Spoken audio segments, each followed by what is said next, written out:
start now.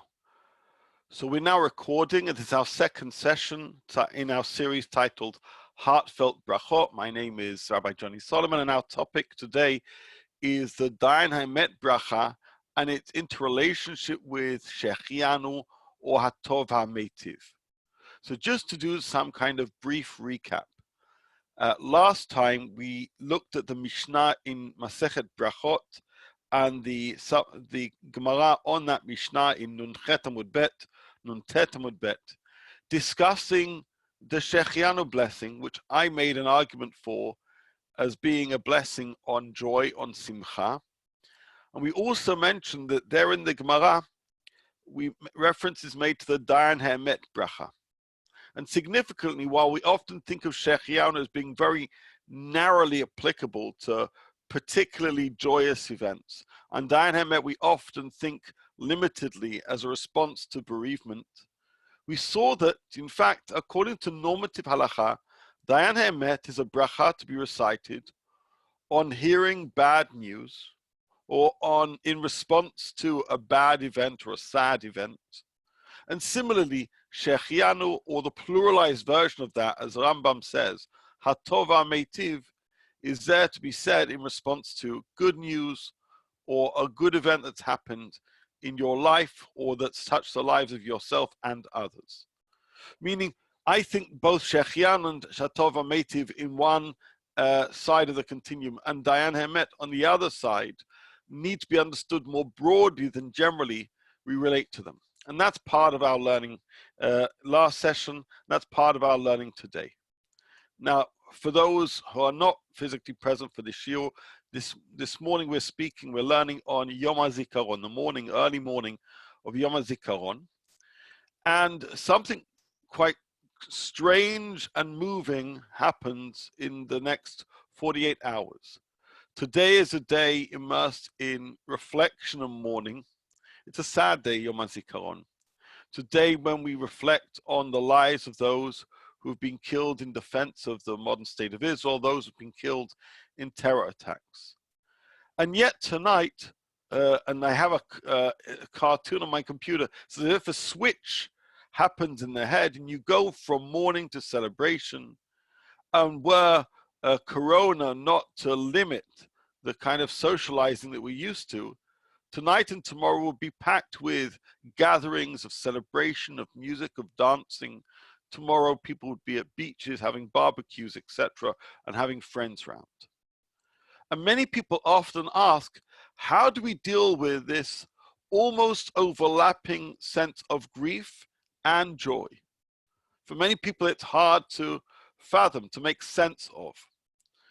And one of the reasons why I wanted to discuss Dayan Haemet and Shechianu is, as mentioned last time, there is often almost overlap. And in fact, in one case, there's an explicit reference to a seeming overlap of these blessings.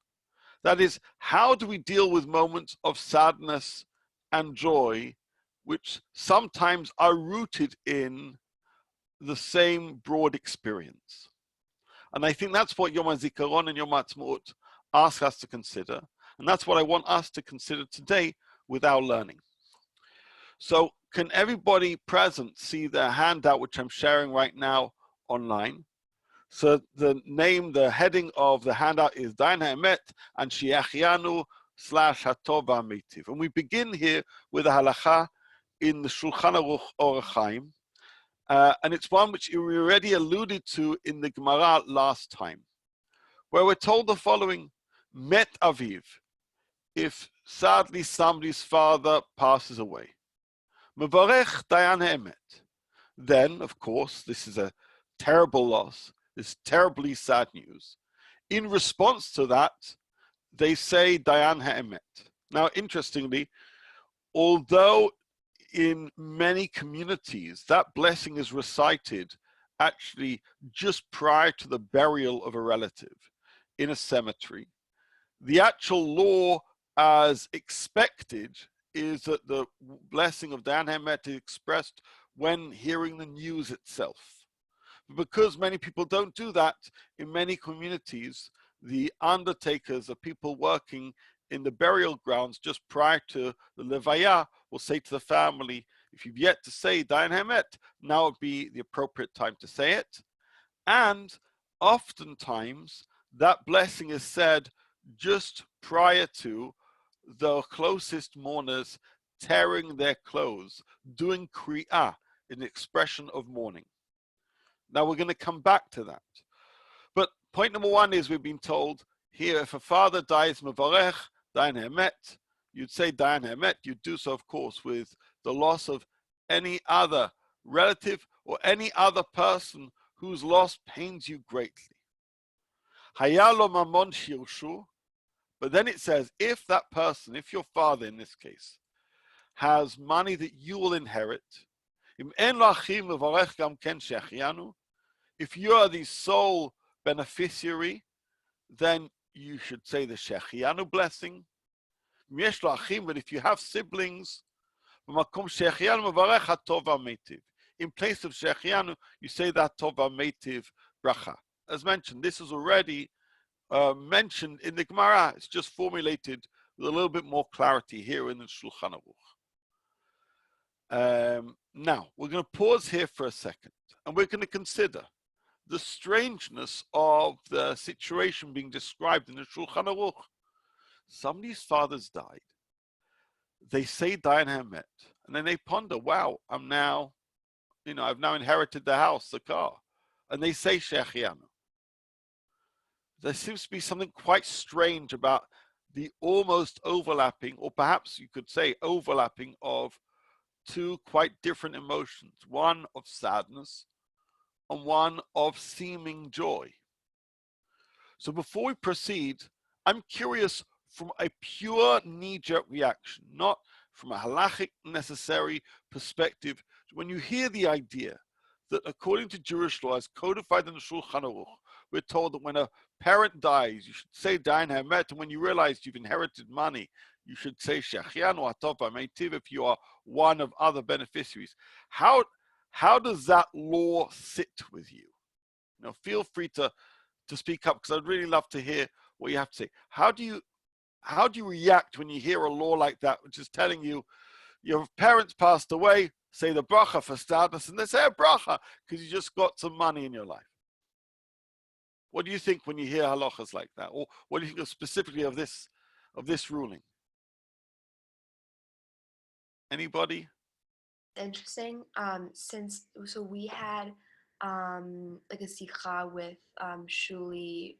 I'm blanking on her last name, but her husband died in the helicopter accident.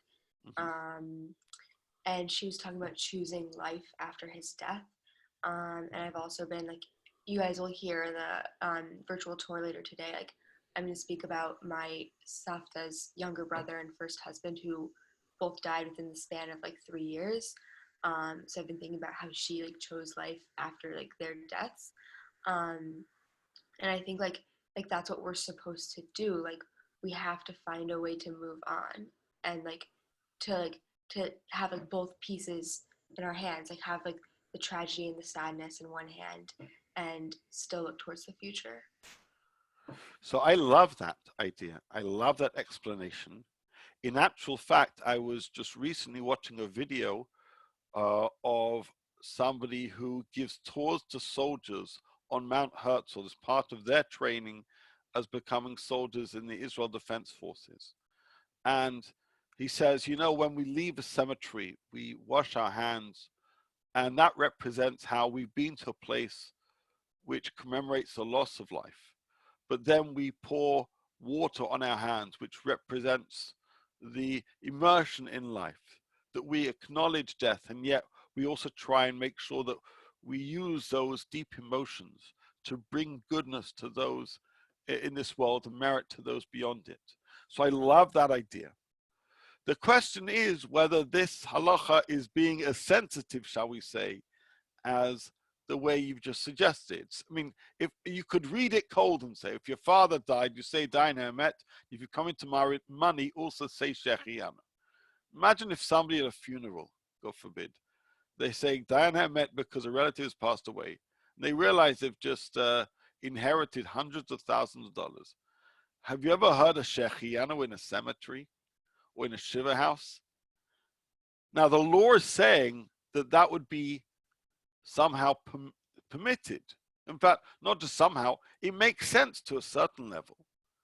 And yet, at least as a close reader, I think if you read it literally, it grates.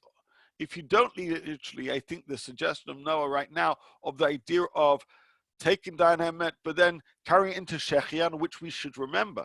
The actual word Shechianu, who has let me live, is itself an expression of an affirmation of life.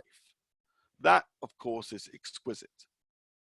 Anybody else who wants to comment on, feel free, Tari, yeah. I think also that even though it's really callous, I guess that like if you get into like a lot of money, you'll probably, you'll be sad that your parent passed away. But I think that a lot of people would actually like be excited by that, and then they'd like feel weird about this whole like dichotomy of like emotions that they're having and know that they shouldn't feel happy to receive a lot of money. So maybe it just sort of like eases that for people who have that issue. Right, so you're saying it's giving people permission to feel okay about something that's come as a result of something they'd rather not have happened. Meaning, it's as if validating the complex and almost contradictory feelings of that mourner, which not every mourner may necessarily feel that way, but some perhaps may do so. So I think that's really interesting. And I'm a strong believer that Jewish law, and especially Brachot, provide a window into how we're supposed to think, or at least a window into guiding us about what is appropriate and reasonable approaches to the ups and downs of life. And that's why this halakha fascinates me. It seems to be callous, as we say, but in fact, maybe it's a lot more nuanced. Mia, you were going to say something. I was gonna say, like, I get what you're saying, but honestly, like from the get-go, I think it seems wrong to do that. But like, your dead relative is like barely cold, and you're already like thinking that they're gone. Like, I don't know. To me, yeah, doesn't seem right. You should, praise their death straight after time. It's just a little hard to hear you, Mia, by the way, but I heard what you said, and what you're saying is reasonable. I have to tell you, the first time I read this halacha, I was like, what? What are you telling me? We're going to say shechianu, as you say, when a relative is not even buried, for goodness sakes, right? Come on. Please have some class. Now, I'll tell you something interesting.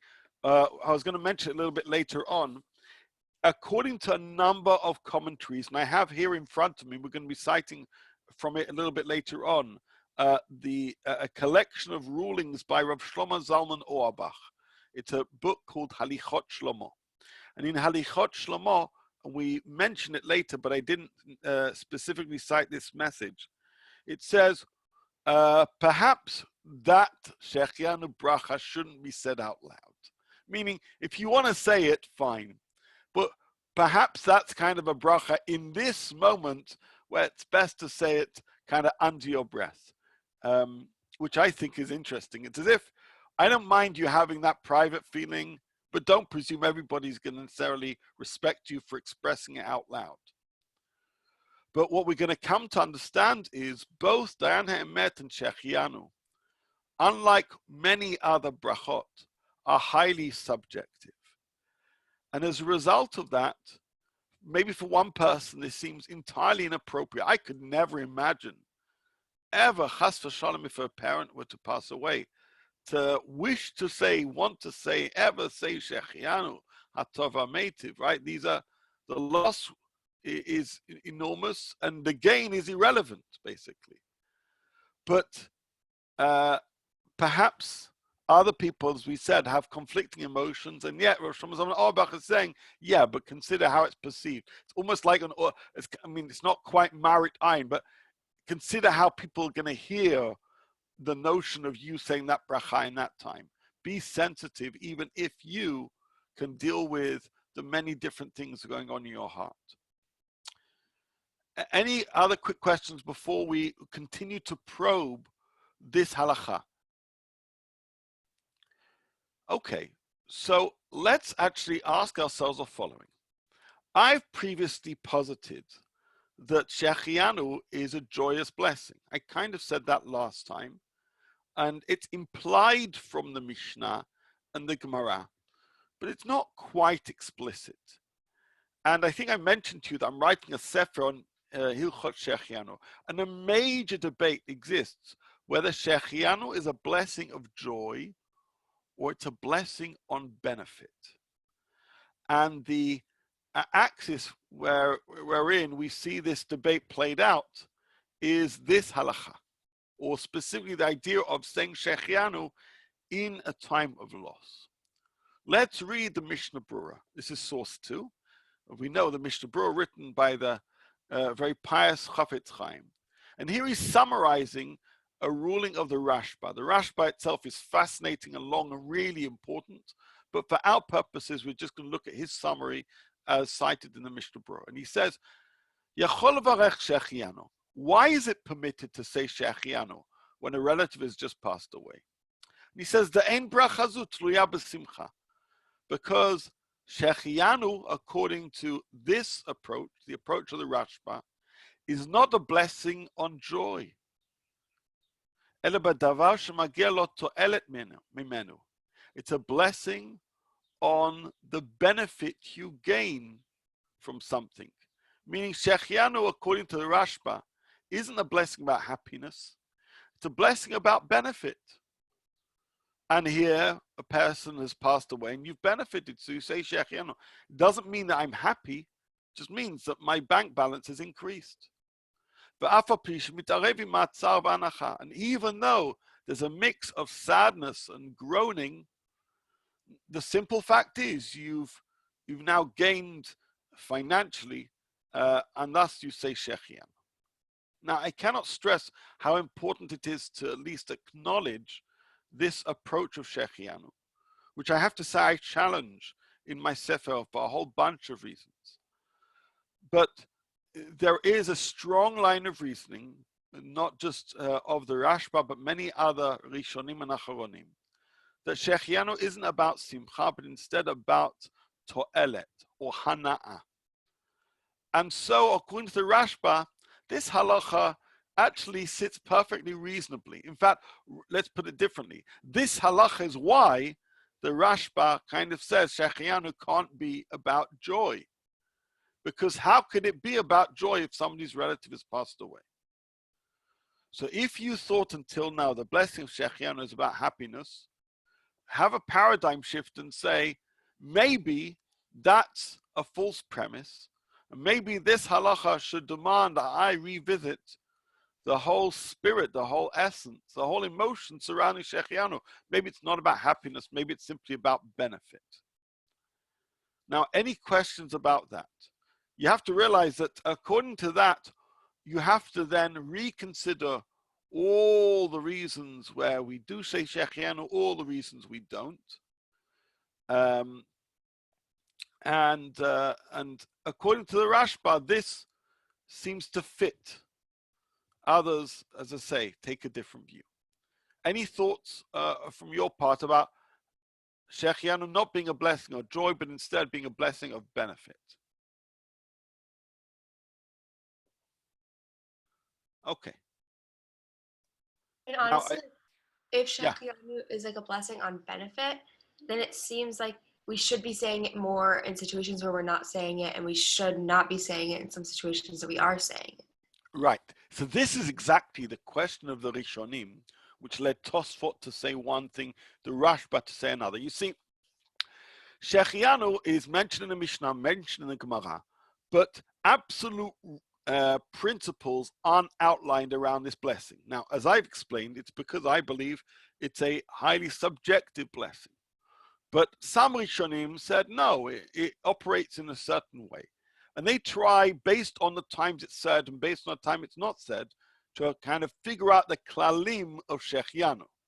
Now, some people reach a conclusion that Shechianu is a joyous blessing, and how come we don't say it? In this case, it's because that kind of instance is not joyous, for example. Other people say, no, maybe Shechianu isn't a joyous blessing, it's a blessing on benefit, and that's why we say it in this place. And so there are many, many sources going through the many instances when it is and it isn't said. I'll give you one example because we're about to get to it. There is, the Rishonim ask why Shechianu is not recited on Brit Milah. And it's suggested because at a Brit Milah, a child experiences pain. Now, for some people, that would justify the reading that Shechianu is a joyous blessing, but because the child is crying, you shouldn't be saying the blessing. For other people, they'd say, maybe Shechianu is about benefit, so maybe it doesn't apply to spiritual benefit. So can you see this kind of re-understand? It's not really a re-understanding because the Rishonim were themselves discussing it in their day. But this kind of analysis of the mechanism and the philosophy underpinning this bracha is essential to be understood. But ultimately, what we see here is the fact that it is possible to say Shechianu when a relative has passed away, and the fact that it's mentioned in the Gemara, codified in Shulchan Aruch, leads the Rashba to say Shechianu is about To'elet, not about Simcha. Comes along in source 3 of Shlomo Zalman Auerbach. I mentioned him before. And he says, I don't think you need to reach that conclusion. And he says, Hinei Rashba b'tshuva hiksha al shitat harishonim. Rashba, in his ruling, in his tshuva, asks or addresses the point of the Rishonim, why we don't say Shechianu on Brit Milah. And it says, the reason given is Mishum Tzara Dinuka, because of the pain of the baby. So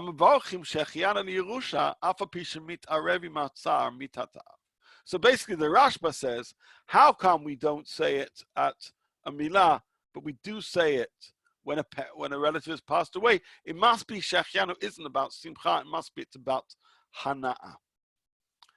Says Rav Shlomo Zalman Auerbach, V'nir'eh dinach Rabati, Savri le'desh'ani hachad, ein ha'echad talui b'sheni. He says, I think the cases are different. In the case of a parent who's passed away, the parent passing away is one fact, and you inheriting is another. As it happens, one has caused the other, but one isn't necessarily expressive of the other. They're two emotions based on two outcomes. One is a death, and then the other is an inheritance.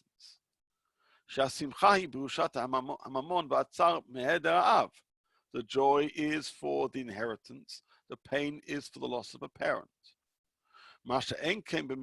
Which is not the case with respect to circumcision. Because the very act that causes pain to the child is itself the cause of joy for the parent. Now, I don't want to get too much into this whole debate of the Rishonim, because many people discuss it, and it's nuanced, and we need to also be familiar with all the other times we do or don't say Shechianu. But Begadol, what Rav Shlomo Zalman Auerbach is saying here is, Shechianu can legitimately be a blessing of joy, and yet it can still be mentioned here in this halacha, because a person can feel sad, and a person can feel happy. It doesn't make them cruel, and doesn't make them evil. It means that they're looking at two different events. One is a loss of a parent, and the other is they're now changing financial fortune. He basically says, Rashba, you don't need to come up with your answer that Shechianu is about Hana'ah or To'elet in this case. And in so doing, Rav Shlomo Zalman Auerbach legitimizes the possibility of dual conflicting emotions arising in a similar moment, but from different outcomes. Any questions from what I've said or from what you've heard Can you see here there's an essential debate about the meaning of Shechianu, which arises from the halacha we've learnt here of Meit Aviv Mevarch Dain She'emet, Hayala Maman Shirshu, then you say Shechianu. How can it be? Could it really be Besimcha? According to the Rashba, no. That's why Shechianu is about Hanor. According to Shlomo Zalman Auerbach, yes, a person can be sad and a person can be happy. And though they're associated to that same absence of a relative, they're expressive of different emotions coming from different parts of the heart and soul. Anyone want to comment on that or reflect on that?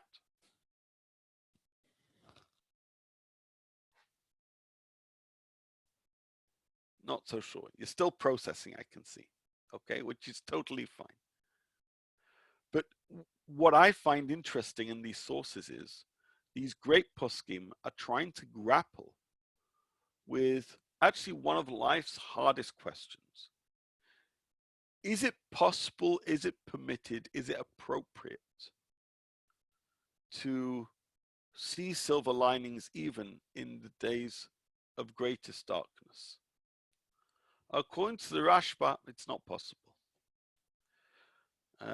According to Shlomo Zalman Auerbach, people are complicated. And they can switch emotions. And they can feel loss about something. And they can also legitimately feel happy. That doesn't make them bad. It makes a human experience nuanced and multifaceted and multi-layered.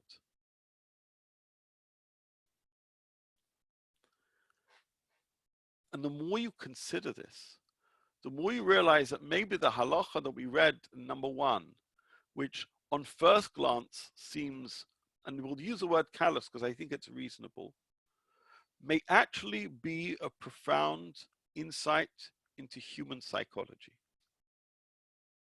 It may actually be saying Jewish law acknowledges the many emotions of people, even during times of loss. And that's just the way of things. Any thoughts just before we take a slightly different tack on this question?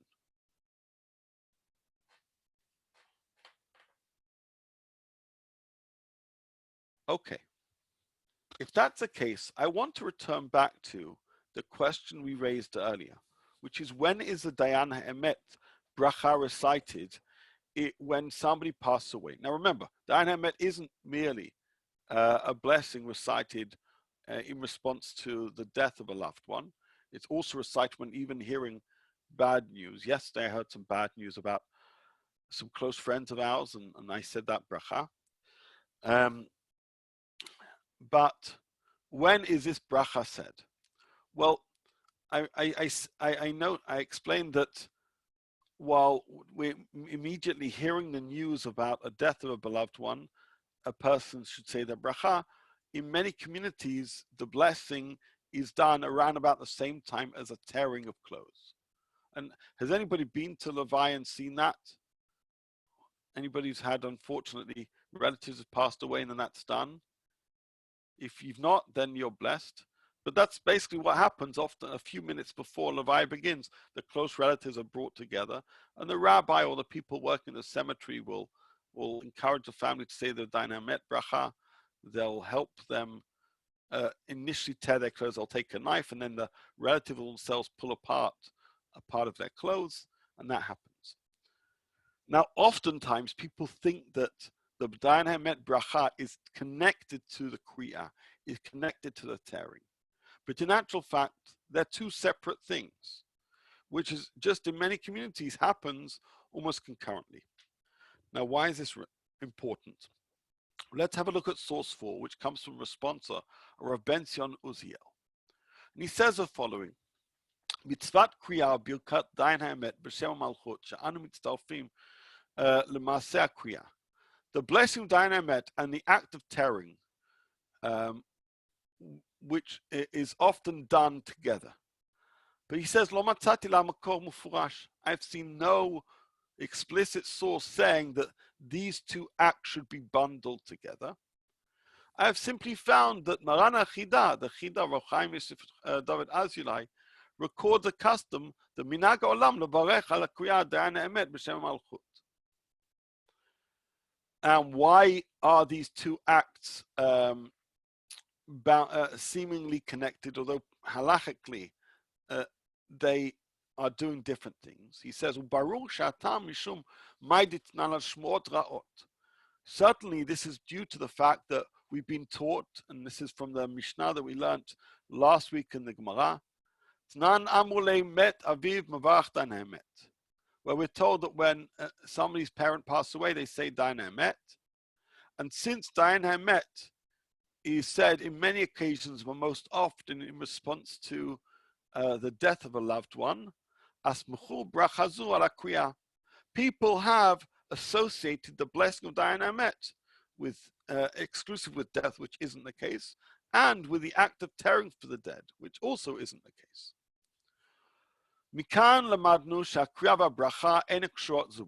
As he says, from here we learn that the tearing of the clothes and the blessing of Dayan Emet are not in any which way intertwined.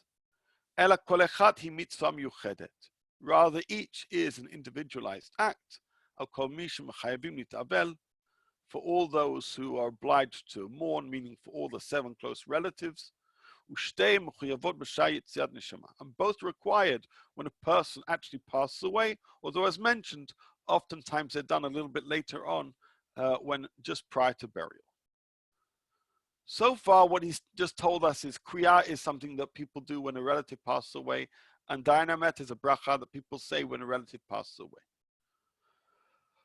But here's an interesting question. Are you aware of the concept of Shomer Ka'oneh? The halachic idea that if one person says a bracha, other people fulfill that by simply saying Amen. I presume you're familiar with that principle. Is that right? Yeah, we do it many times. The one person will say a bracha, other people will say Amen. It's as if everybody said the bracha. So here, Rabbi Uziel asks an interesting question. I really want to hear your answer before you read his. Imagine you have a family of people, a spouse and some children, a father's passed away or mother's passed away. And so you have 4 or 5 people who are all part of the same nuclear family who are mourning the loss of somebody. Imagine they're all in the same room when the person passed away or in the same cemetery and if they haven't said the Dayan Emet bracha. Can one person say the blessing and the other say Amen? Meaning, does Shomer Ka'oneh apply to the din of Dayan Emet? Now, before you read on, just think carefully about what we said this session, last session, about what is Dayan Emet. It's an expression of grief upon hearing sad news. And just bear in mind what I've also alluded to, although we haven't necessarily plumbed its depths, that Dayan Emet and Shechianu and its pluralized version, Hatov HaMeitiv, are subjective brachot. Now, with that in mind, do you think the mechanism of Shomer Ka'oneh applies to the Dayan Emet bracha?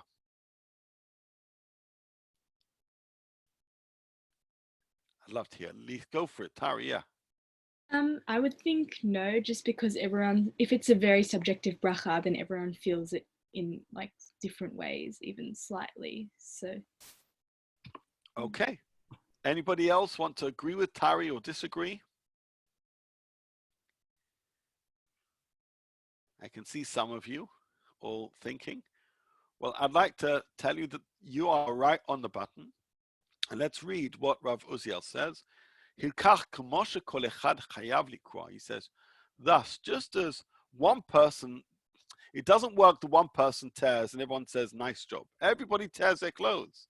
It's an individual's mitzvah to express their grief, right? Literally on their clothes, on their body, as a personal expression of personal loss. So too, each person needs to say the Dayan Emet bracha. Right? And the blessing of one does not exempt the others. And as it happens, it must be that somebody wrote that that's permitted. I do know that Rav Avad Yosef implies this, although Rav Uziel was writing probably before Rav Avad Yosef penned this, so this must have been an other authority. He says, "Hamoreh liftor et kol ha'avilim bibracha achat." Any person who rules that Dayan Hamet can operate, the one person says and other people say Amen. Ena ela to'eh. He says they are big time wrong. Mateh acherim. They are giving bad advice. Basically, they are giving a mistaken ruling. But they actually should say, I got it wrong. So obviously, at some point before this, a Rav Paskin that, and Rav Uziel felt the need to say, you're just wrong there, man. But what we learn from here is something significant. You can't outsource Dayan Ha'emet, right? You can't ask somebody to say it for you because it's a personal blessing of personal loss. And even though you can have two siblings, it's the same parent, but I feel slightly different to you. Remember, it's about how you react to the news that you've heard, and it's on you, and it's an expression of you. It's a tiduk adin of you, right? It's an acceptance of loss. And therefore, it has to be said by each person. It's the same words, but it's being said perhaps in a slightly different cadence, said with a slightly different tone, from a slightly different life experience, because every person has unique life experiences with other people. Now, I think here is a really important lesson. Dayan Hamet is subjective. And thus, I can't ask somebody else to say it for me. And when you think about it, let's now consider the halacha we were looking at above. What it says is, if a parent passes away, you say Dayan Hamet, and you say it because you're feeling that grief. And if you also feel a different feeling, you could also say another blessing. Of Shlomo Zalman Auerbach says, people sometimes have conflicting emotions. Other people would feel that to be crazy. But the halachas of Dayan Hamet and Shechianu are not meant to be telling you what to do. It's to tell you what can be done and what probably should be done, but it's up to you and based on where you're at, based on where you're holding. And how do I know that this applies with Shechianu? How do we know that Shechianu is subjective? I can give you many sources, but I want to use the same framework of the idea of Shomea Ka'oneh. Here we have a halacha in Shulchan Aruch or Chaim Siman Chet, where we're told that when a person puts on their talit, they say the bracha of lit atef betzitzit. And says the Shulchan Aruch, im shleim o shlosha ma'atfim betalit ke'echad, kulam mevarchim, v'matzu echad mevarach v'acherim yanu amen. Now listen carefully. If two or three people are putting on a talit at once, now this bracha is a birkat mitzvah. It's a blessing on a mitzvah. It's not a blessing on an emotion. It's not a blessing on how you see things. So the halacha says all two or three should say the bracha, but you could have one person saying it for them. Meaning for birkat mitzvah, the principle of Shomea Ka'oneh applies. And so if three people are about to put on a talit, one person can say the bracha, everybody else can say amen. Okay, that's interesting. Continues here the Mishnah Brura. Echad mevarech, and they can be motzi acherim. But then he raised an interesting question. Katav Prima Gadim, this is 3 lines in. The Prima Gadim writes, Im kama anashim kanu talitim chadishim, right? Or you have to say talitot. If many people buy a new talit, vasubem tzitzit, and they put on it tzitzit, v'lo baruchu shechianu, and they haven't yet said shechianu, right? Nehid echad yachol levarech litatef bishvil kulam, aval birkat shechianu kol echad be'atzmo yivarech. It says, if 3 people are all about to put on a new talit, while one person can say the bracha of litatef betzitzit, the birkat hamitzvah, and everyone can say amen, every person has to say shechianu. Why is that the case? Because shechianu, like Dayan Hamet, is a subjective bracha. I can't outsource it. Again, quoting Rav Shlomo Zalman Auerbach, who has a lot to say about Birkot Shechianu. Here he contrasts how come one person says the bracha of shofar and Rosh Hashanah, we all say amen, whereas we can't seem to have one person say the bracha of Shechianu. He says, Nir'eh de gabei shofar shehashechianu hu al simchat mitzvah. With Shechianu of a mitzvah, then one person says it because everybody has the same obligation of mitzvah. One person says a bracha, we all say amen. Masha enken betalit, which is not the case here in this case he's examining, but it applies to all Shechianu cases. Kol echad sameach betalit shelo v'lo b'shel chavero. Every person is happy with the thing that they have on their shoulders. I don't care how you feel about your talis. I'm expressing how I feel about mine.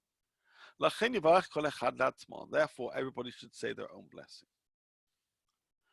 Now, this itself is really an important window into the how Dayan Hamet and Shechianu operate. We saw with the Mishpatei Uziel, with respect to Dayan Hamet, we've seen the halacha from the Prima Godim of Shlomo Zalman Auerbach about how this operates similarly with Shechianu, as if to say, I can't have somebody else say this blessing for me. And with this in mind, we can come back to the halacha that we were looking at today, which is the following. When a relative passes away, a person can feel that great loss, and they're encouraged to say Dayan Hamet. It's an expression of tziduk hadin, of accepting that this is what's happened and God is behind what has happened. But it needs to come from you. And if a person also feels a sense of either benefit, according to Rashba, but according to many other poskim, joy, that's okay too. But it needs to come from you too. What we learn here is Jewish law acknowledges the individual feelings of individual people in moments of joy and in moments of sadness, and basically says, if you feel that joy, if you feel that loss, then the bracha is there to be said. When you consider it, that also Birkot Dayan Hamet and Birkot Shechianu, therefore, operate very differently to many other areas of Hilchot Brachot. Oftentimes, I don't ask you whether you feel Hamotzi bracha before you have bread. I say, just say Hamotzi already. I don't say before I give my child a candy, hey, tell me, how do you feel about this candy? Like if you're about to eat it, say Shakol, and therefore you can have it. Whereas Dayan Hamet and Shechianu are rooted in how a person feels, completely and utterly. They express the joy of the heart. They express the anguish in the heart. And that's why I can't get anybody else to say it. But that's why even at times where I feel in different directions, I'm permitted, I'm validated to say both blessings, because people are complicated, because life is complicated. I'm going to pause. I've spoken for a while. I'd really love to hear your thoughts. I know we're looking here at a technical question, but I think this is a really interesting examination of the human experiences expressed by the laws of Birkot Shechianu and Dayan Hamet. And I think our sages understood the complexity of people, and they created brachot that are there for people to express as they feel in the moment. And I should say one final thing I mentioned last time. Dayan Hamet can be said on a Shabbat. Generally, we don't say things relating to mourning on Shabbat. How come? Because that's how you feel. That's how come. Because Dayan Hamet isn't about ritualizing emotions and in so doing, taking away your subjective expressions. Instead, it's about validating how you feel and saying, God wants to hear you, talk to him, even in these times of joy or sadness. So I know you want to ask something. This is kind of a terrible question, but like if for whatever reason somebody, like God forbid, like didn't feel the loss, should they not say Dayan Ha'emet? Like if somebody lost a relative and they just like didn't feel loss. I think that's a really important question. I don't think it's terrible at all. I think it's right. I think it gets to the spirit and the essence of what this bracha is. You see, all too often, people think this is what you have to say, so you say it. When you consider it, actually, this is what you should feel the need to say theologically, not necessarily emotionally. I mean, Dayan Ha'emet's a tricky blessing. You're saying, God, you're the true judge. This is Tziduk Hadin. You're accepting God's role in a profound loss. And so Dayan Ha'emet does need often some nudging, meaning a person is being encouraged to say at a time where they think even God has stepped away from their life. God is very much part of your life, but you don't see it. However, if a person does not feel that for a whole variety of reasons, then based on what I've said here, I think there'd be strong reason to say, firstly, you don't have to say it now. So say it if you feel it. In general, these halachot, they kind of have a time span, but it's not within moments. For example, if a person hears bad news, we generally say within the first few days where the news is still kind of shaking their whole system, you can say this bracha. Once it's become a simple matter of fact, then it's not quite expressive of the emotions, it's expressive of the fact. And then that moment has passed. If a person doesn't have that feeling, it would make sense to currently not say the bracha. So, you know, it's interesting because the way these blessings are used, shall we say, on the street or in Jewish homes, we kind of think of Shechianu as a blessing we read from a book. It shouldn't be. It's a blessing that comes from the heart.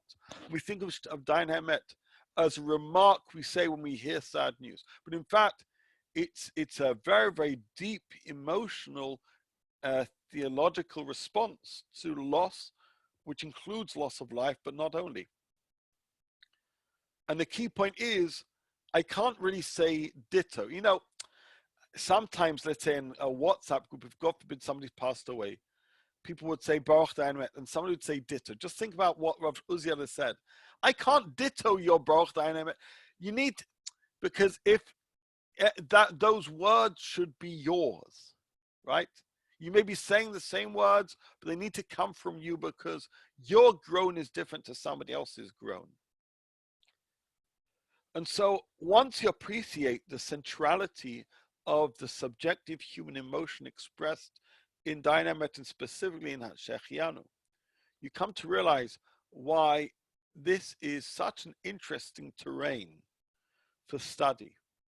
It's a meeting point between the formal blessing and the personal experience. And Jewish law cares deeply about making sure that those relate one to the other. And I think that's a message that has been lost over the years. Any further thoughts about what we've said here? Can I ask, do you have a choice not to say the Shechianu bracha? It's a great question. Generally, Dayan Ha'emet is seen to be an obligatory blessing, but I think what Noah said is right. Although, again, it's kind of a blessing we nudge people to say, precisely because it's a hard blessing, and we say it's something we may wish to encourage you in times of difficulty. Shechianu is considered to be a Birkot Reshut, meaning it's a matter of choice. There is some debate whether there are moments when you're obliged to say Shechianu, or whether you're always simply given it as a right, but not as an obligation. That itself is discussed at great length amongst the poskim. My personal belief is the following, and this is how I've understood the halachic sources. If a person feels overcome with joy, then that person is obliged to say Shechianu. Meaning, if you feel that emotion, then that emotion obliges you to say the blessing. But that doesn't mean you are obliged to say the blessing kind of disconnected with emotion. So I'll give you an example, which would be, if a person isn't feeling joyous, should they be compelled to say Shechianu? We say, for example, Shechianu, we buy new clothes. Imagine you get a piece of new clothing, it's like whatever, it's a shmata. You don't have to say Shechianu. But if when you bought this new piece of clothing, you say, wow, this is unbelievable, that emotion kind of serves to remind you, no, so say a Brachot HaKadosh Baruch Hu.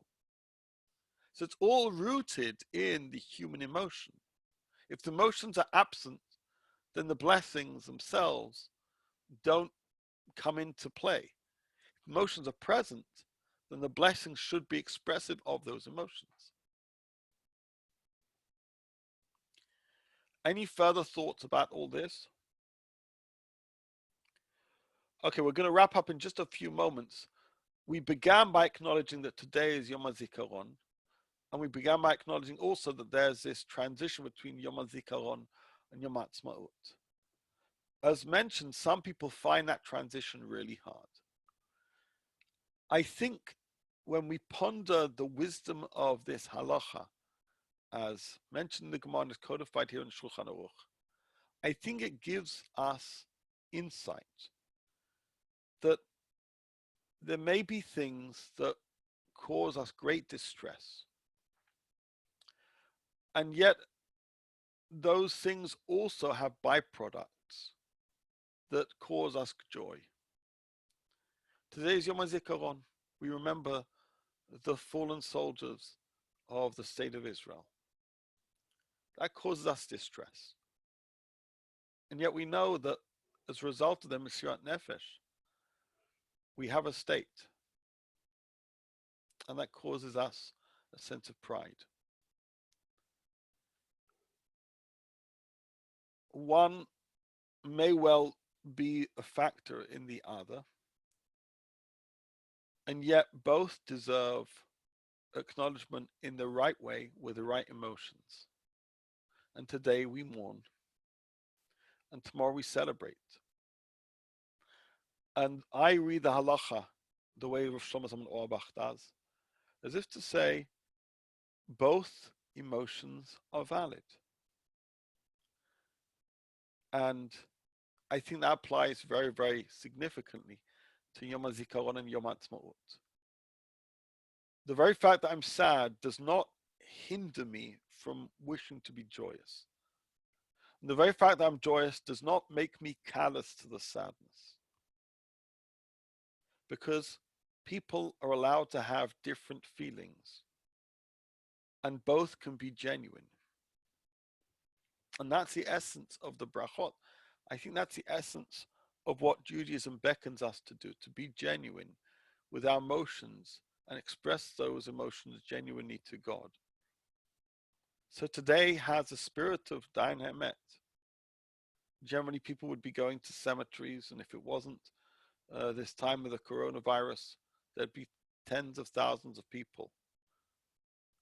Virtually many people are doing that, and I personally have names of soldiers whom I'm learning for today in their memory.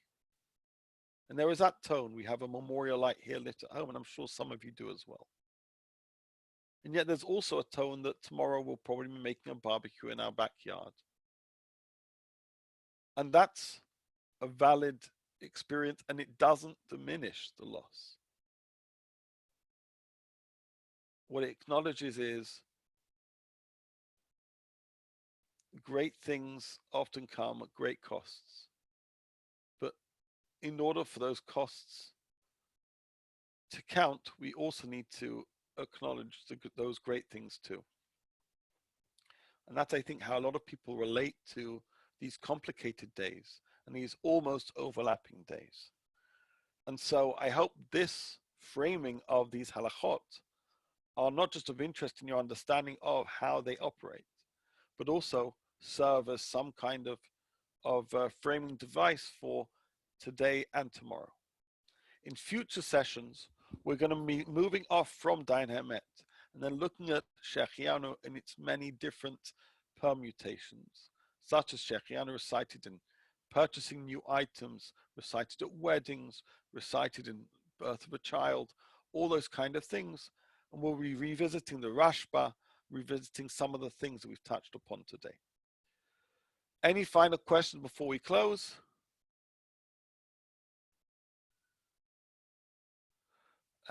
Thank you. Yeah, I saw the note there from one of you. It's literally easier to write BDE than it is to type ditto. That's true. We need to understand what this bracha is and try and express it in the spirit of which it calls upon us. Okay, I wish you a meaningful Yom HaZikaron.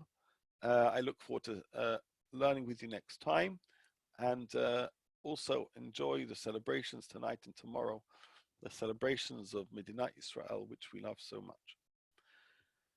Have a special day.